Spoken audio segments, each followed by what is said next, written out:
I'm going to go over some of the projects that brigades worked on as COVID response, and also some of the ways in which our network itself has changed, adapted, and kind of adapting into the future. So as we go, we have kind of a smaller group. I'll kind of give some pauses in between because I do have some projects to go over. I know you might have questions about the projects. If you do, feel free to use the chat to indicate if you have a question. I will also give some pauses where I can take a sip of coffee. And yeah, so I'm gonna get going here. Does this screen share look okay, Kelly? Yeah, everything looks great. I think just because you have your speaker's notes, we can see your browser, but oh no, then we can't see it. Oh, now that's perfect. Okay, so I'm in Maine, which is a state in the US, the most northeastern state. This is the ancestral homeland of the Wabanaki people, which is a confederacy of many native tribes. The state of Maine today is very poor overall, high poverty rates, high child hunger rates, and limited access to broadband infrastructure. So that is kind of where I'm coming from. The little star here is vaguely where Portland is on that map. The brigade network, I think many of you probably are familiar. It's around 80 groups right now. The leaders in our groups are generally volunteers, very civically engaged, of course, and the network as a whole is categorized as a decentralized network. And what that means, I promise the mushrooms are related. There is no one model for how to start a brigade. There's no model for exactly how you have to do anything. Decentralized means that anybody can start a group, anybody can join a group, and you have a lot of independence and autonomy in terms of how you structure your group. It is not a top-down organizing structure where someone from a centralized place tells us what we need to do. The mushroom analogy is kind of mostly because I had been watching movies about mushrooms, but the network of fungi that exists in the soil is similar to a decentralized network. There's no one way to engage here, and the network itself, whether it's a brigade network or fungi, they talk to each other. So as a network, one of our big lessons or things that we've seen similar with Code for All too, and probably with your groups, is just the COVID-19 pandemic has made the need for constant learning, interchange of ideas, that much more important. So we have done a lot more talks and talking with similar projects and kind of finding these ways in which someone on one end of the country is working on the exact same problem as someone on the other end of the country. That was already happening before COVID, but it just kind of made that even more apparent. So I'm going to go over about 3 to 4 project areas and highlight some of the projects in them. I'll give a little pause after each project area to see if anybody has questions. And on the whole, a lot of these projects are very easy to find on the web and or on GitHub. If you have specific questions about each of them, obviously the slide deck itself will be made available, but I'm happy to answer questions or direct you in the right way. I didn't work on most of these projects, so I won't know too much of the technical details behind them. So to begin, the Brigade Network is 10-ish years old. I actually got involved first in 2012, so that's 8 years, but that was in the very first class of brigade captains. And one of the benefits of having a kind of older network is that we have a lot of lessons that we have already learned and a lot of knowledge that already exists within our community and within our network. One of the most important things that we saw happening during COVID was a few people within our network who had already done disaster response, done response to a lot of hurricanes in the southern area of the US. They created this Principles for an Equitable and Effective Crisis Response. This is not like an official Code for America resource, but it's an open source guide, and a lot of the same people work here. So right after COVID, there was and there still is a lot of energy to do something, to help in any way possible, to use my specialized skill set as a technologist to help people, right? And while that is a really good intention, we also had people from within our network sharing with us, sometimes doing nothing is better than doing something.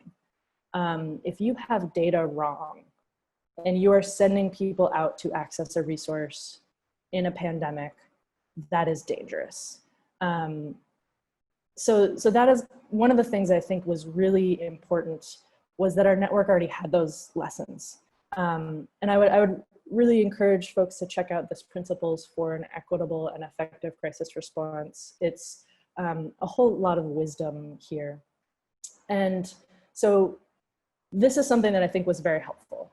As we're building projects, as we're engaging, we have the thought as a network, we have the knowledge that maybe we don't have to do something. But of course we did do things. And a lot of the things that we did were actually already existing projects. The Philly Food Finder is the black and white map back here. So food and resource maps like the Philly Food Finder are one of the most common responses that we saw. But a lot of these actually already existed. So this Philly Food Finder was actually started in 2014. It had a lot of people visiting it, but it was broken. Code for Philly, the brigade in Philadelphia, a volunteer there, Ali Jaffer, kind of saw that they were using a Google Sites map, I think back in around 2014, and he redesigned it and created this resource that essentially the tech was not the biggest part of this project. When they were using it on Google Sites, they had all of these stakeholders already engaged, and he was able to just redesign it and use, user-centered principles to make a really fantastic resource. And that is not the only food finder resource. We had lots of them. These are some of the bigger sites or more developed projects. And you can see like the map version too, they're all over the place. And so the Philly Food Finder already existed. When COVID hit, it saw like a 10 times increase in its site traffic. Food Oasis LA is a similar resource that they just revamped and actually relaunched this week, which is exciting. And NC COVID support came out of COVID, as the name implies, and they've been doing a ton of development on this site. It is, they use stakeholders, or they have partners with local business associations and groups, and that's how they get their data. Silicon Valley Strong, Code for San Jose. This one is translated into 4 languages, and Code for San Jose helped create a chatbot feature. So it's a very accessible site. Essentially Open North Brooklyn partnered with neighborhood organizations and mutual aid groups to create a map of what businesses are open. So there are all sorts of different flavors here. There's different versions of kind of the same functionality going on. And what we did as a network was we did create space for having regular calls. We have a Slack channel that's just a food mapping Slack channel. And a lot of these projects have kind of learned from each other, incorporated different pieces from each other. But it is, we had the impulse of kind of, why don't we all just create one project instead of 7 of them? And the difficulty there is with the stakeholders, right? The data piece is the most difficult one. So this is actually a project that I worked on in Maine. And we, very similar to these other ones, we learned a lot of lessons from this particular project. This is mapping school meal pickups, food pantries, and places where people can go to get free meals. We initially had a partnership with a mutual aid group, but then we pulled data from a food bank, and then we ran into kind of a wall. Like we couldn't update the data fast enough. We had a lot of volunteers who wanted to do something, and yet we didn't have the buy-in from partners to keep the data updated. So, and this is another like very simple, even more simple version of a kind of similar product. You'll see this is the same area, same peninsula. This was the lower tech version, which was actually a lot easier to do. Was instead of creating a huge interactive map, I just created a Photoshop that is a picture of a Google map and sent this to the school district because they created a press release with a list of schools, but they didn't have a map. And that was very successful. They used it on all their promotional materials, and we are now talking with them. But that's extremely low tech. It took me maybe 2 hours max to make it. But these projects, the OpenMaine project, the initial one, had all of these problems. And I think we see them across the food map problems. Data is really hard to keep up to date. So starting a project without a plan for the data, which is what we did with one of our projects, means that you will build something really nice and there's not that much to do with it. You don't necessarily have people coming to the site. And then you really can't guarantee how the data is updated. So we didn't actually end up promoting our site because we didn't want to have bad data out there. And some of that is because of the lessons from this disaster response group, which kind of made us recognize there's a danger to putting that out if the data isn't up to date. This one should be obvious, and it can be, but there's, making partnerships quickly is a very difficult thing, if not impossible. But especially during a pandemic, trying to reach out to food banks is very difficult. It took us kind of after that initial wave of activity, we then finally got emails back from our food bank partners, and they were very excited and grateful and happy to engage. So now we actually do have a good data source, but it took about 4 months. And of course we wanted those in about 2 days. So, and then of course, finding and interviewing users is not something that's really done. I think some of our groups are working on trying to do more remote user research, but that's something that we didn't have a plan for. And some of these projects too, just reaching users without the right partners, you can build something and then no one comes. So that was kind of the first overview of food mapping projects. I'm going to take a sip of coffee, see if anybody has any quick comments or questions or suggestions. So I don't have a question, but I did have, we actually had a session, I think it was, I don't even know what day it is, Monday. We had a session on Monday at the summit that was actually about doing user testing like online with the Code for Canada, like civic user testing group. I mean, they're not called Cut Group, but I forgot what their grid is what they're called. We will have like a video of that session and also notes and like slide deck.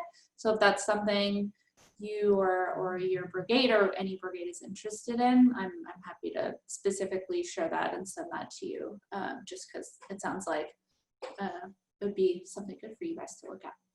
Yeah, I think that would be great. Yeah, and we're also thinking about how to, I will get this later in the, in some of our lessons, but just how to run meetups or run our groups in general and having learning and kind of sharing sessions is one of the pieces that keeps coming up. So I could see like just kind of a group watching that recorded session might be something that brigades are interested in. Yeah, that's great. Okay, so I'm gonna go to getyourrefund.org. So the US does not have automated tax filing, and it means that people need to file their taxes every year. I know some countries do that in a way that's a little bit easier for folks. This tool is a pilot that Code for America built last year and essentially partners with volunteer income tax assistance. I think that's the right acronym, but it's VITA is the acronym. These are groups of volunteers who get trained to help people file their taxes for free. So they will have clinics and ways for people who are lower income to get help filing their taxes. And these are really important tasks. There's a tax credit, which means if someone files their taxes, they can actually get money back in some cases, called the Earned Income Tax Credit.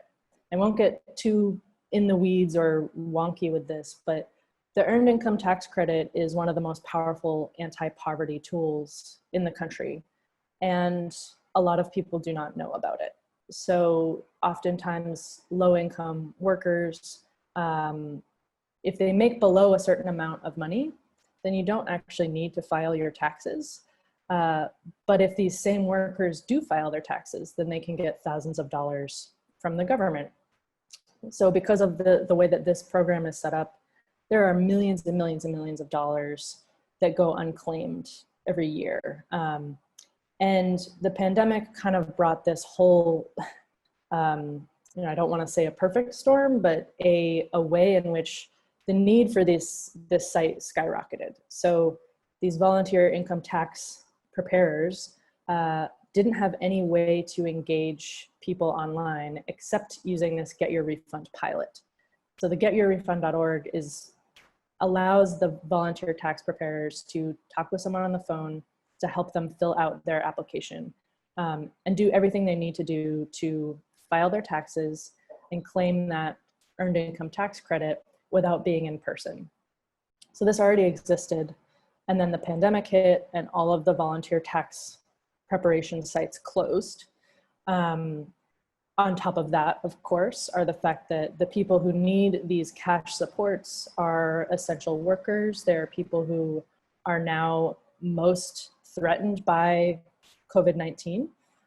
And then on top of that, in order to get a federal check for the stimulus money, that was the one-time money a couple months ago, you have to file your taxes.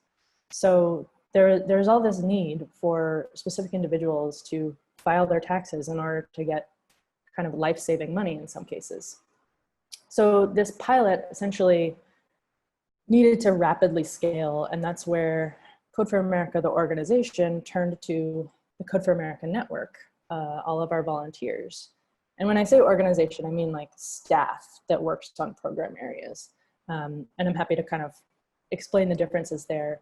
But this is what we called an integration pilot. It is staff at Code for America working with over 50 volunteers in the Brigade network. So what we did was take a pilot intended to serve around 5,000 people to something that would aspirationally, or we are hoping, can reach more like 9 to 12 million, which obviously that's a huge increase. The Brigade Network stepped in to have different teams. We have over 50 volunteers. A lot of the work was on getting these volunteer income tax preparer organizations onboarded so that they could use the online system. So brigades and volunteers helped create the training materials. They helped provide one-on-one support in all of these different cities so that the VITA sites and the people who maybe are less tech savvy are able to feel comfortable talking with clients and helping people file their taxes. So it's just a very wonderful pilot that we can already see the impact, but it's ongoing. The tax deadline was extended, so it actually was last week, but people can still get extensions. So this was a very impressive project that came out of this. And I'm gonna do some medical projects, mutual aid, and then some more lessons here. Again, feel free to chime in the chat if you have them. So getusppe.org is a response to the lack of personal protective equipment. It's a site that I wish we didn't need. This allows people to donate personal protective equipment and also for medical providers to request PPE. So it was a collaborative team effort.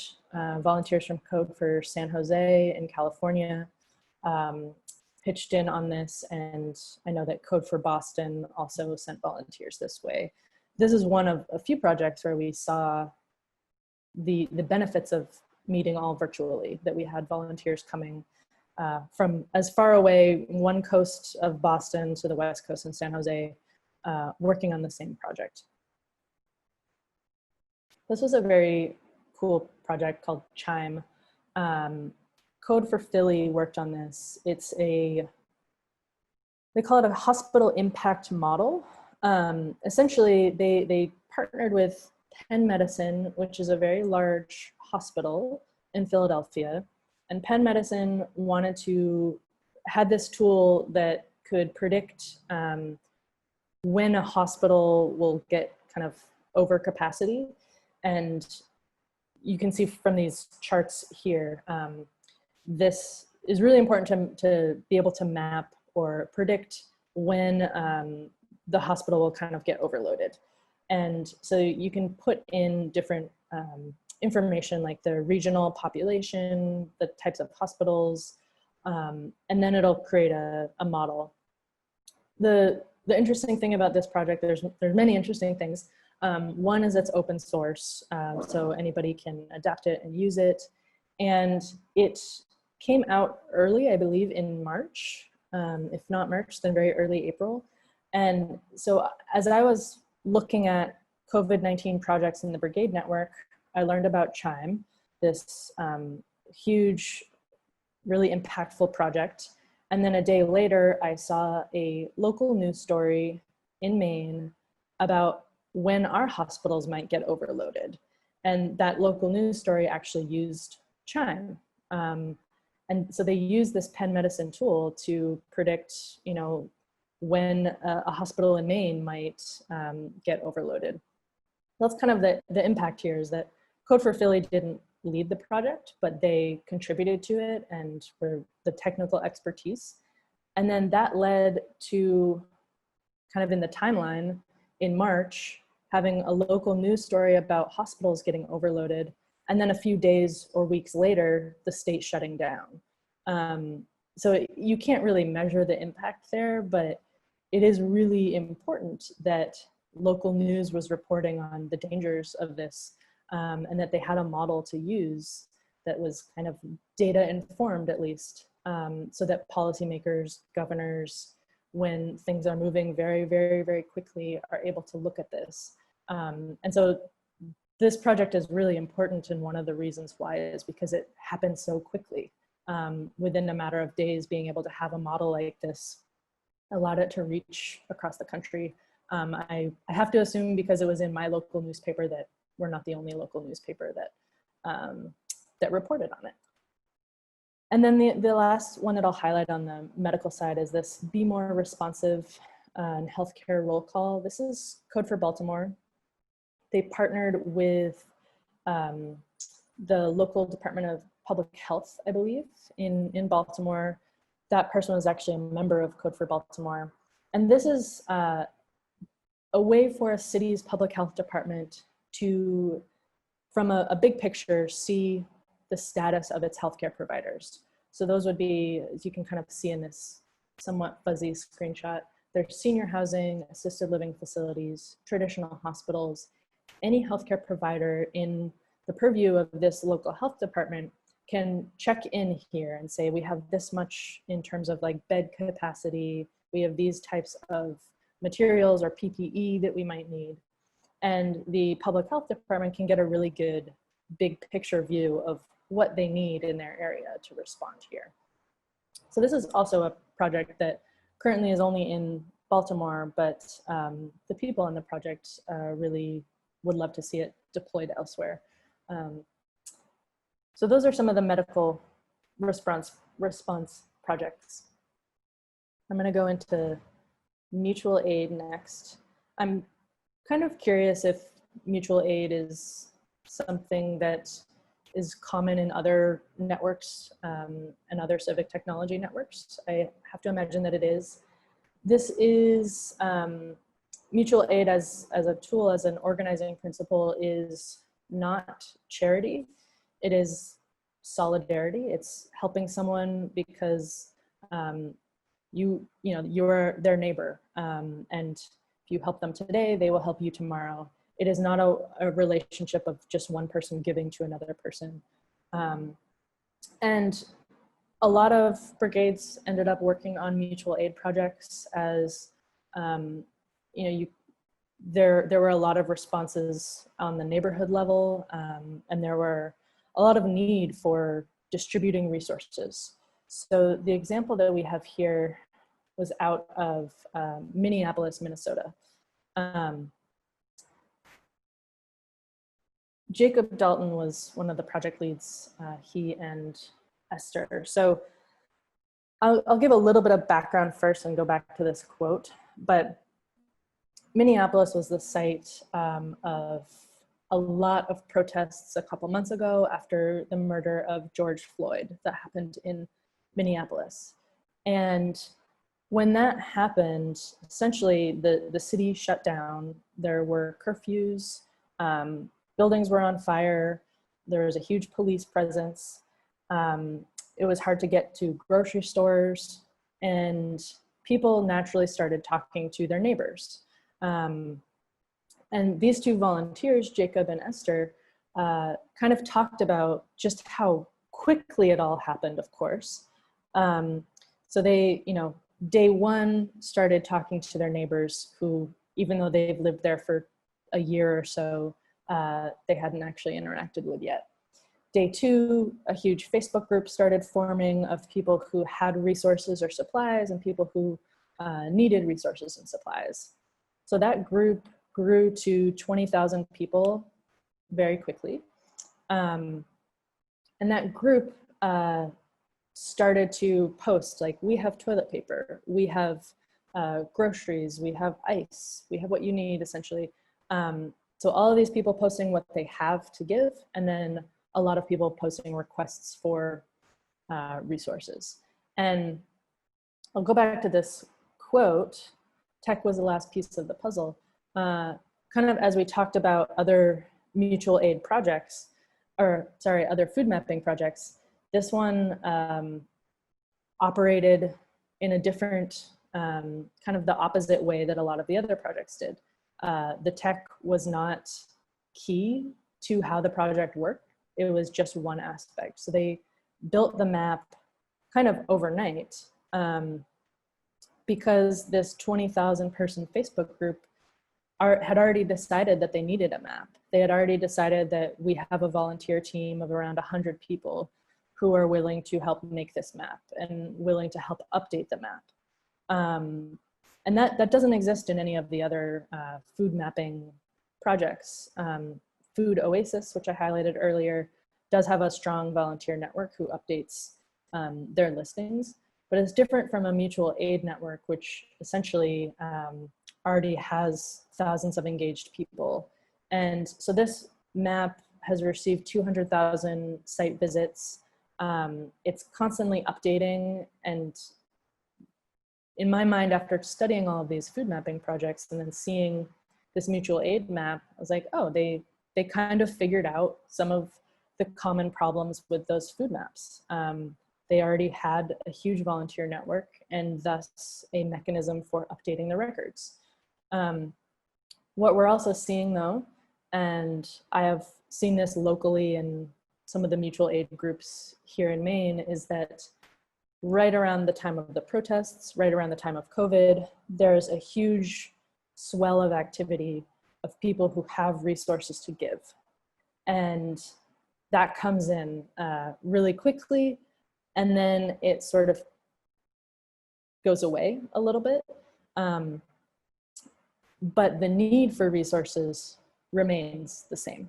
And what that does is it kind of exposes the problems that have always existed. One of the most common like food pickup or resource sites on this mutual aid map is an area where a lot of people who don't have homes are living in a park or staying in a park. And, you know, that problem didn't arise in the last couple months. A lot of our brigade projects are just kind of exposing or seeing where there were already societal problems, gaps in the social safety net. And to the extent in which our projects are successful in helping people, it's because those gaps already existed and we're prepared and ready to meet the need. So lots and lots of lessons from COVID, from the Code for America network. The pivot to virtual is a big one. I mentioned the decentralized network at the beginning of this because it is a really important way that we operate, but because of pivoting to virtual and now having no in-person events, there's no reason not to kind of collaborate with other groups now. So we traditionally are structured around meeting in person. We use meetup.com, my group included. We would meet at OpenMaine. We would meet once a month in person, eat some pizza, work on a project, and then kind of see each other on Slack, and then we'll see each other next month. By pivoting virtually, there's just as many challenges as there are opportunities. The challenge, of course, is that meetup.com doesn't work as well as it used to because people are not really trying to go to meetups when they can't meet people in person. So attendance, while right after the pandemic hit, kind of went up for a lot of groups, it is now declining, my group included. And there's also the fact that there's kind of the world is on fire in a lot of ways, especially in the US right now, with pandemic response, with protests around systemic racism. A lot of brigade leaders are busy. So it is difficult to start a brigade right now, and yet we have more resources and more ways to work together. So the weekly or daily network calls have been a really good way to kind of coalesce as a network to learn from each other. They started out as daily at the beginning of the pandemic, and now we have a bi-weekly call, a standing call for people to share projects, to meet each other, to kind of learn about what the network is all about. That's actually on Thursdays, probably very early morning for people in Europe and other places, but it's 8 p.m. Eastern. Happy to give you more details. Those calls are great. We did not have them before. We would have normal kind of workshops, and we'd sometimes have regional calls, but we didn't have this cohesive, like a call that is good for anybody in the network to join. We also did not have, when I say regular communication going beyond Slack, we've tried several iterations of doing newsletters and communicating with our members outside of just using Slack. And this pandemic and having to work virtually kind of exposed the need for a lot more communications channels. Obviously, people are getting kind of burned out on Zoom. Sometimes they don't like Slack, which is very valid. But it's showing us that we need to use every communication channel that we have, essentially, to reach people. And the other thing I'll say is that we do have a lot more volunteers coming in who are not a member of a brigade. And as I talk about the decentralized network, essentially the way that we've engaged with people up until now is come find a brigade and get involved. there are plenty of people who are now wanting to get involved who are like, I don't have a group in my town and I don't want to start one. Just allow me to come join and maybe learn a new skill. Some people have extra time on their hands right now because of the pandemic. They want to do good. They see how our civic institutions, our systems are fairly broken, and they see Code for America as a way to get involved. So we're actively trying to find out and devise a way to engage volunteers who aren't part of a local brigade. And that's part of the larger shift that we're seeing is how do we make it easier for brigade leaders to kind of meet and engage volunteers and potentially to share resources. So I think Kelly mentioned a presentation earlier that is like a intro to how to do virtual user testing. That's the kind of thing that in my mind I think of, oh, maybe I could use that as an organizer to show to my group. And that's not something we would do previously. And so as much as it is a really big shift, I think we will come out of this as a network a bit more cohesive as a whole. And this last point here, decentralized to directed, that kind of gets at that. The decentralized network, meaning that there's no top-down one way to do things, that is still there, but a directed network essentially sets a point for this is the direction we're going. So you're still decentralized, but you're working on common problems and you have actual goals you're working towards. And some of those might be, we are working towards helping people who are traditionally marginalized in society and helping them get access to services. And that is the direction that all of our groups are going toward. We're not there yet.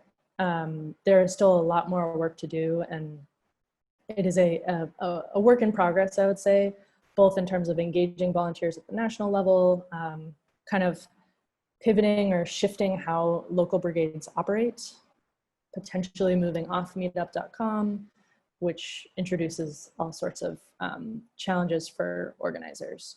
But I see this as a necessary thing, as something that the pandemic kind of just accelerated our network into being more cooperative, coordinating with each other more frequently. And it's exposed where we have weaknesses as a network, where our infrastructure is just not strong enough, where it's too difficult for us to communicate with everyone, or we don't have enough effective ways to share resources.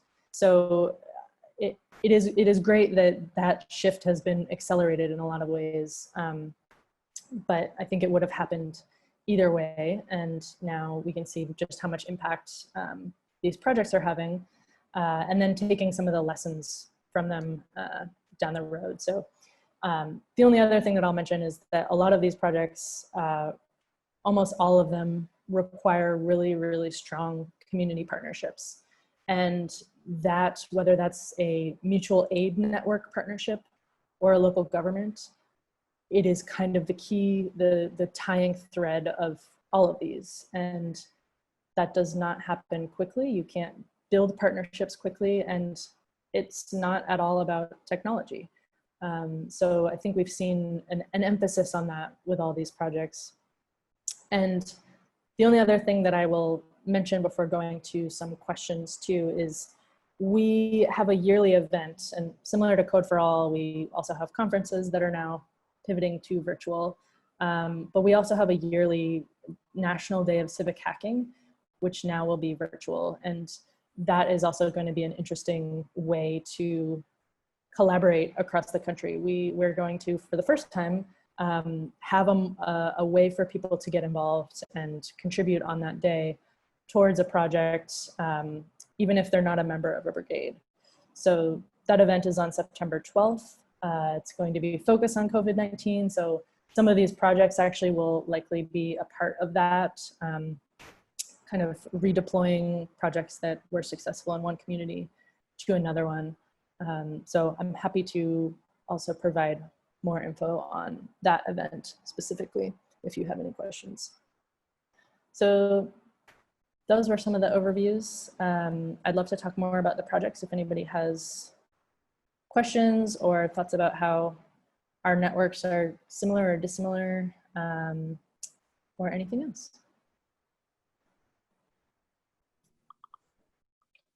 Thank you so much. Hi, everyone. Hey. Thank you so much. If you want to put any questions or comments also in the chat, you can do so and I can read them through it. I actually have a question if someone doesn't want to go before me. I was actually really interested in your, I think some kind of the learning around like sometimes doing, actually often it can be the case, but sometimes doing nothing is better than doing something and doing it wrong and maybe in a dangerous, that can actually cause harm to people. I'm actually interested as your community organizer, what was, I guess, either in that learning or maybe in the way you messaged it to your community, what was the response of that, I guess, if that makes sense? That wasn't very articulate. I think that is like it's kind of a skill set to develop. So there's two parts to that. One is the thing of don't be duplicative. Like, look, this group across the country is doing exactly the same project. Like, just combine them. Like, and that doesn't come across well. It's a hard message to deliver when someone has volunteered their time on a project and you're like, actually, that's not good. Don't do that. So that is something that takes a lot of care and a lot of skill in the facilitation and mediation department. And when I delivered some of the messages to my team around like sometimes doing nothing is better than doing something, there's a big need and a desire for learning and for just using skills. And that's often what comes out when these projects are developed, is less actually about meeting the community need and more of, hey, I want to practice this skill. And so with our food map project that I talked a little bit about at OpenMaine, we still haven't even really publicized it because we didn't have the data right. And talking with the team, there was very little pushback on, no, let's put this out there, because you make the stakes very apparent by saying, if we put out wrong data, then we could be responsible for someone going to the wrong food bank and unnecessarily exposing themselves or, you know, contracting the virus, for instance. So there was not much pushback when you lay out the stakes. And also it wasn't without our own lessons, right? We learned so much as a group through that project, and some people got to use their skills. But I think it is a difficult one and something that Civic Tech needs to get right, because at the beginning of the pandemic, we kind of had talks about this as a network, and some people were like, you know, you're not going to get to use your specialized skill set. That's just not, sorry, but we don't need a Django or something. I'm not a programmer, so just throw out languages there. But, you know, the best way you can help right now as a young, able-bodied person who works remotely is go volunteer at the food bank. And that is kind of a mindset shift that I think actually needs more community organizing and mediation skills than anything technical. Yeah, thank you so much. Go ahead, Victoria. Hi, my name is Victoria Wilborn. I'm based in DC. So I really loved hearing your presentation.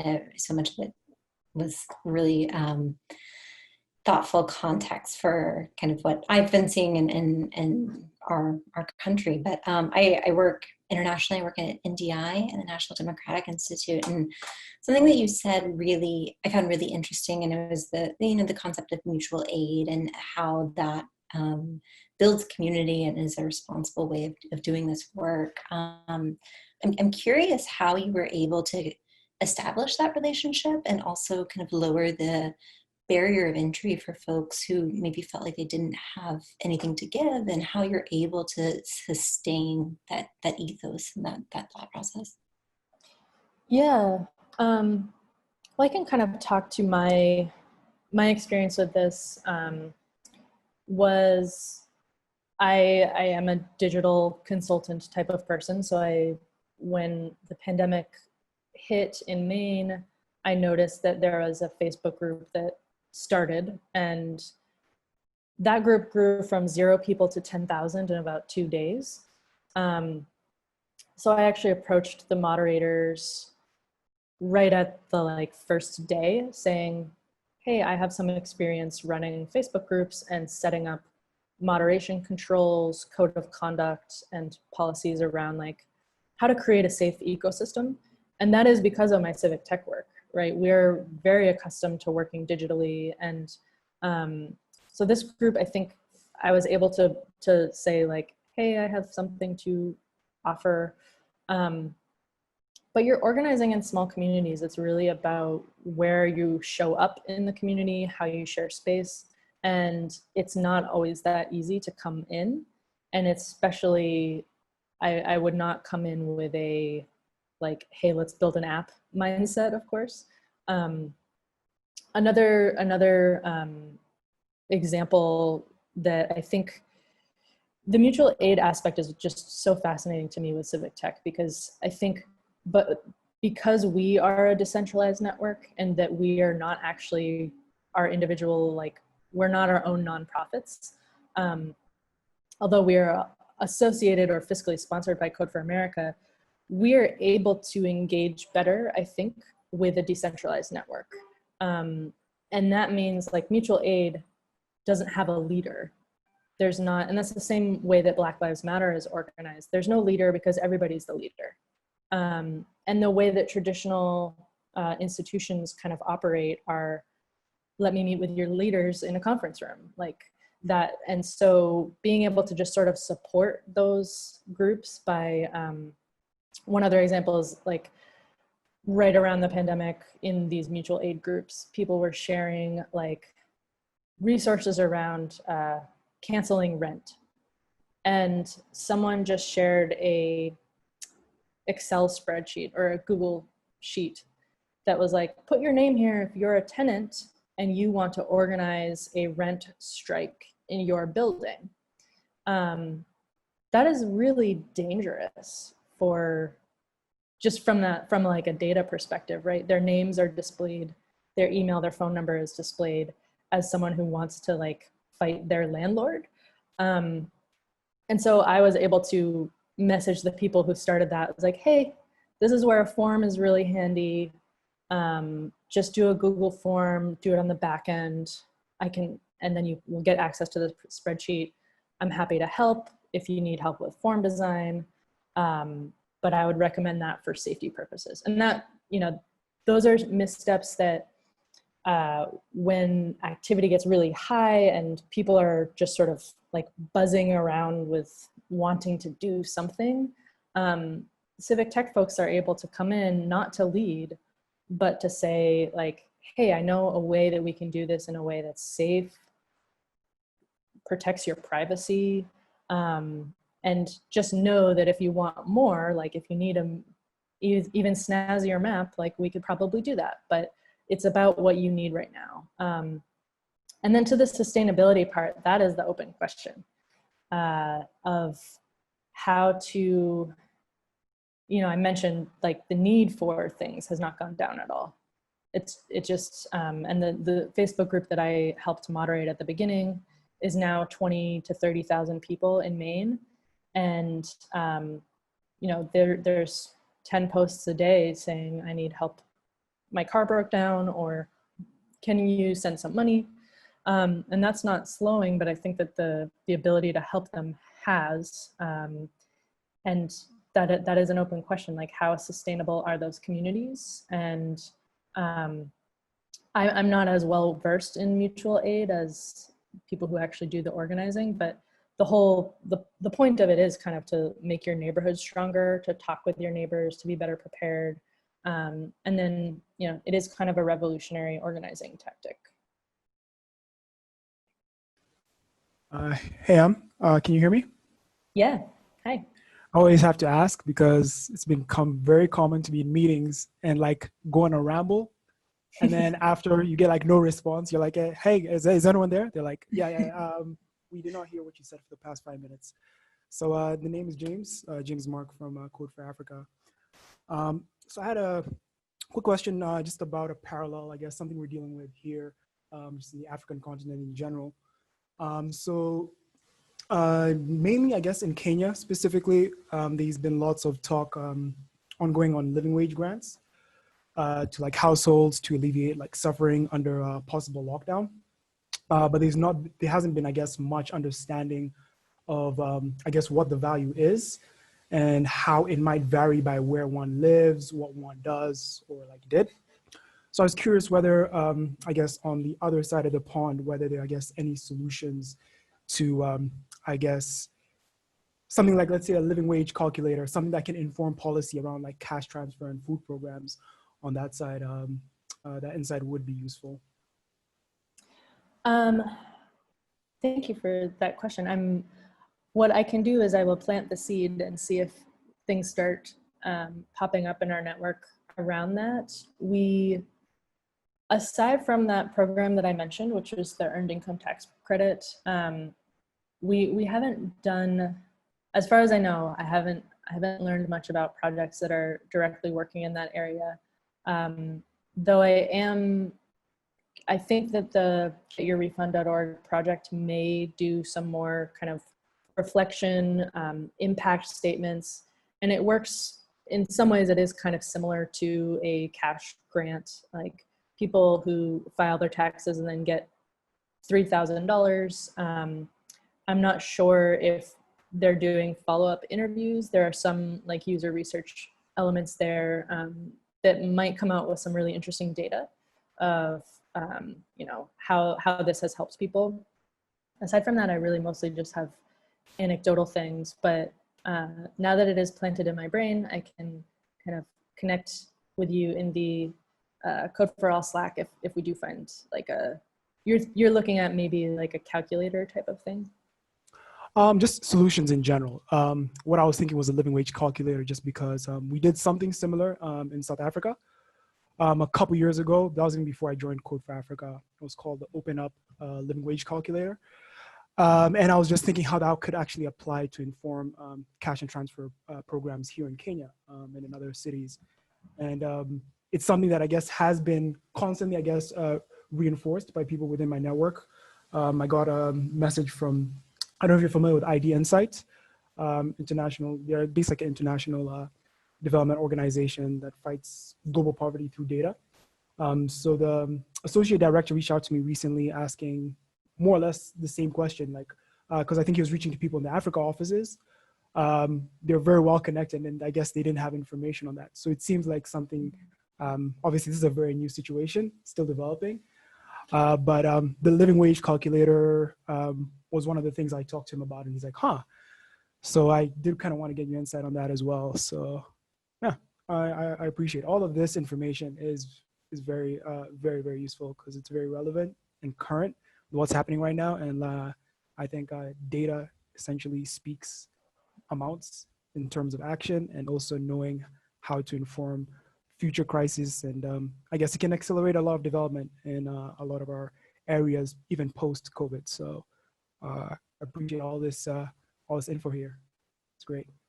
Yeah, thanks. Is connecting through the Code for All Slack like a good follow-up mechanism? Definitely. Cool. Mm-hmm. Whatever works for you.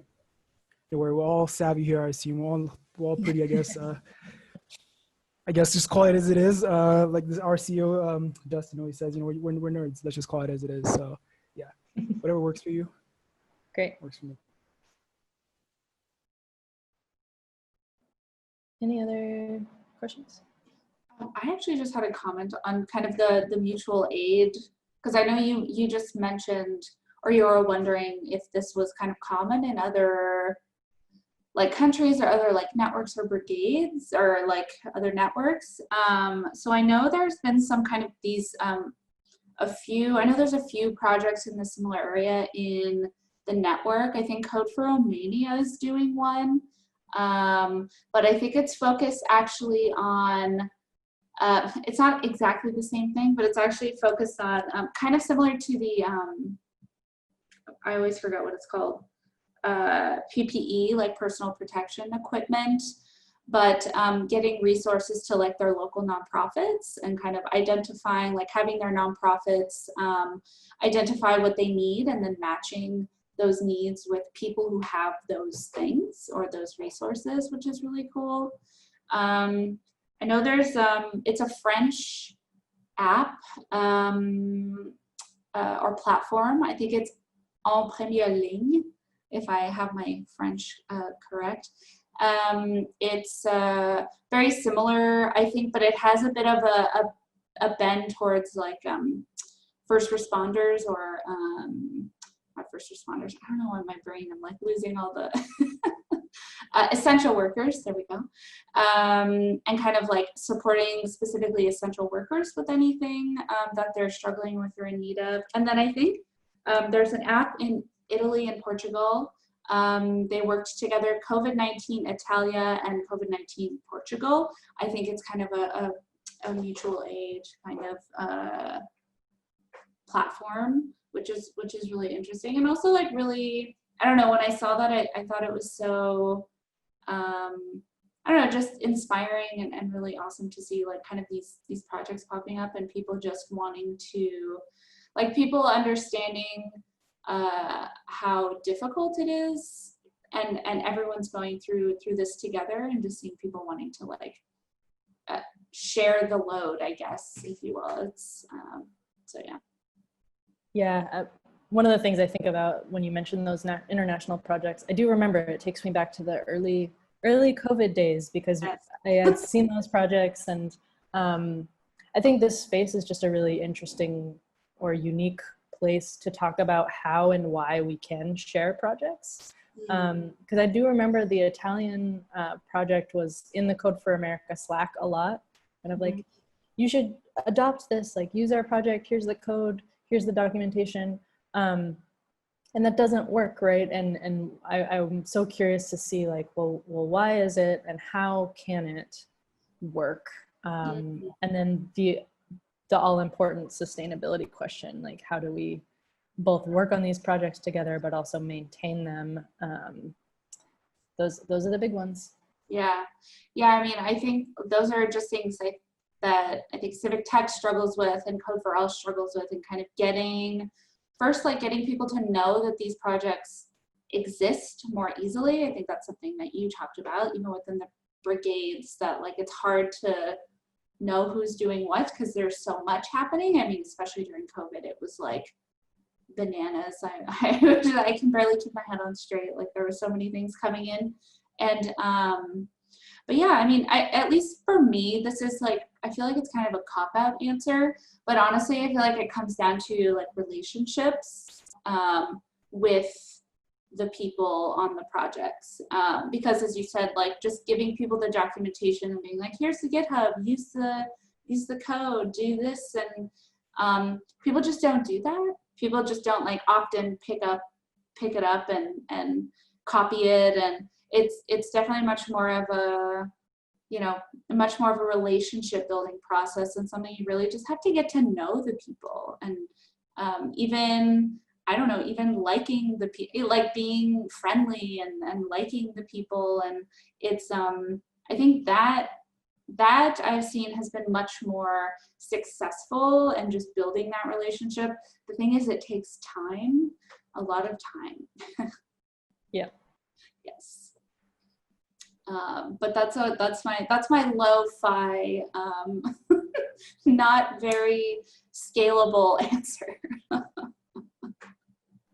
It's true though. I tend to agree. Yeah.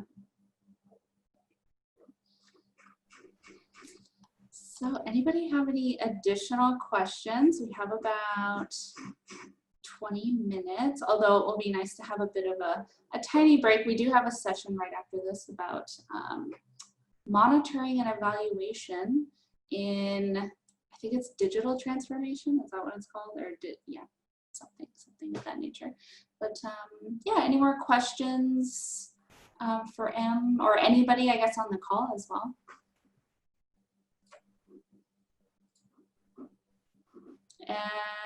And also, of course, the Code for All team is always available on our Slack. And it sounds like you are also on our Slack already. Yep. And yeah, so I'm gonna do you have any last words, Em, you want to share with us? Let me see, I'll stop the screen share. Yeah, I mean, I think I'm always thinking about how the CFA network operates and coordinates, and I think the same skills and point of view is helpful for how our global network works. So I know that I briefly mentioned this project stand-up thing happens once every 2 weeks. I think maybe people from Mexico could join us, but it's 8 p.m. Eastern, so it'll kind of cross out some people, but yeah, that is an open invitation. I can post details if you want. Also, maybe we can join some of your events more.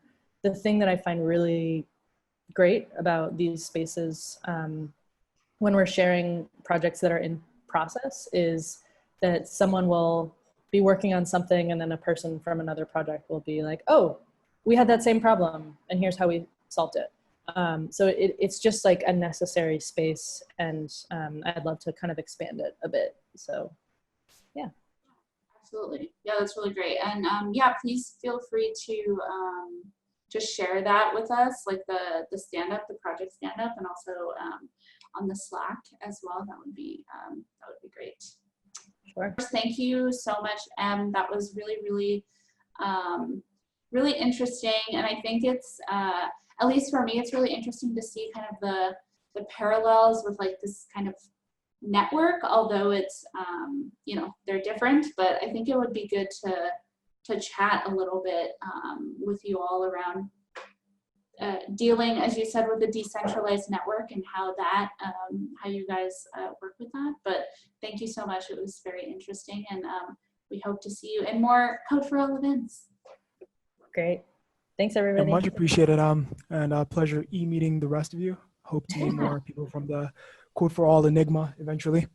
Yes. Yes. Thank you so much. Thank you. See ya. Bye. Bye, thanks. Bye, guys.